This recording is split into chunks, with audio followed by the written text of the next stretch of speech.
Guys, selamat siang. Saya masih pakai sarung karena baru saja menyelesaikan sholat duhur ya. Karena saya biasanya bikin konten itu setelah selesai sholat, sebelum istirahat, misalkan sebelum makan gitu, kadang bikin konten ya.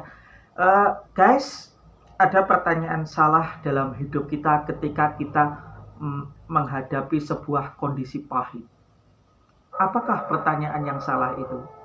Pertanyaan yang sering kita tanyakan ketika kita menghadapi sebuah kondisi pahit adalah, kenapa semua ini bisa terjadi? Padahal jawaban dari pertanyaan itu sesuatu yang di luar diri kita dan tentu kita tidak bisa mengontrolnya. Terus pertanyaan yang baik itu yang bagaimana? Pertanyaan yang baik adalah ketika kita menanyakan hikmah apa yang bisa kita ambil dari semua ini. Jadi jangan ditanyakan kenapa semua ini terjadi, tapi tanyakan hikmah apa yang bisa kita ambil dari semua ini, sehingga kita bisa mengontrol sikap kita. Karena tidak masuk akal jika kita mengontrol sesuatu yang ada di luar diri kita, termasuk hasil dari usaha kita. Karena kita hanya bisa mengontrol bagaimana kita bersikap untuk berusaha, tetapi kita tidak bisa mengontrol bagaimana hasil dari usaha kita. Nah, kebanyakan dan pada dasarnya manusia, saya, kamu, kita semua di sini hanya menerima keadaan yang enak dan menolak keadaan yang tidak enak. Seperti itu. Kamu pun juga seperti itu pada dasarnya. Tapi semua itu bagaimana pengelolaan pikiran kita. Padahal kalau kita hanya menerima sesuatu yang enak dan menolak sesuatu yang tidak enak, yang namanya kondisi kehidupan, yang namanya keadaan kehidupan, tentu saja yang tidak enak itu pasti terjadi dalam hidup kita. Bahkan terkadang yang pahit-pahit itu sering lebih terjadi daripada yang manis. Yang tidak enak itu sering terjadi daripada yang enak. Nah, makanya tidak etis kalau kita menanyakan semua ini terjadi. Misalkan kita kejatuhan buah mangga yang busuk menimpa kepala kita. Itu kan di luar diri kita, di luar kontrol kita. Nah, terus kita bertanya, kenapa mangga ini jatuh dan menimpa kepala saya? Itu tidak etis pertanyaan itu, dan yang bisa kita lakukan adalah mengontrol bagaimana agar kita besok lagi tidak tertimpa buah mangga yang busuk itu. Di sini kita diajarkan untuk mencintai apa yang telah terjadi.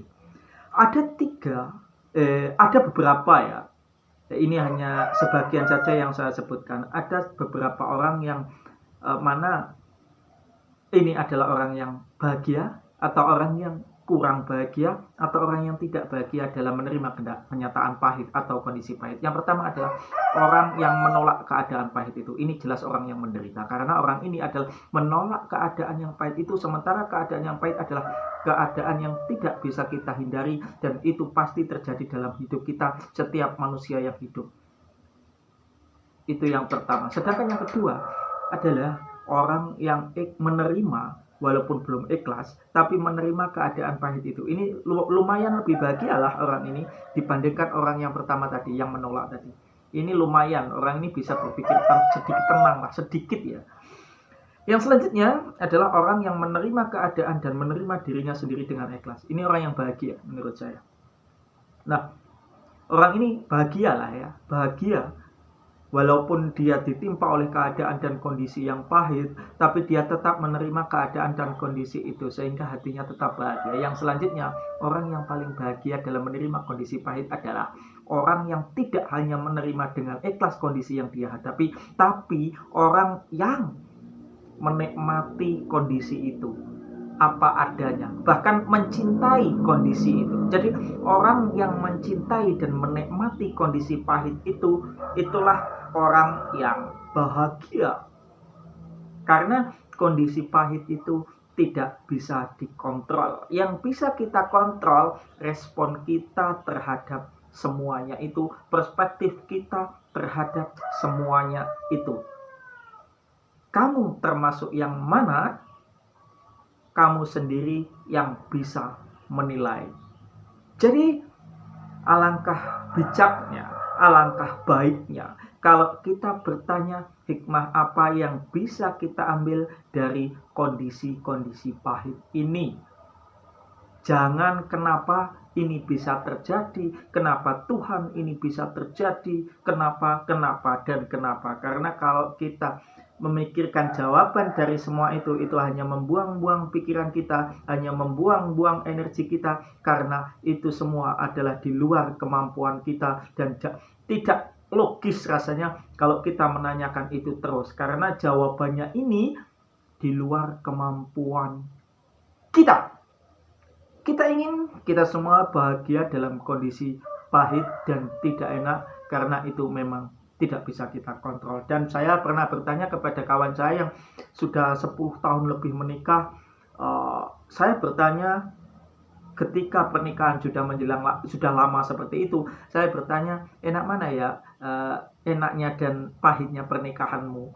Dia bilang katanya banyak yang pahitnya daripada yang enaknya. Hidup memang terkadang harus begitu. Terkadang banyak sekali, lebih banyak keadaan pahitnya daripada manisnya. Manis, pahit tergantung persepsi kita dalam mengartikan, dalam menyimpulkan, dalam memandang. Tergantung sudut pandang kita tentang kondisi itu. Semuanya intinya berawal dari sini.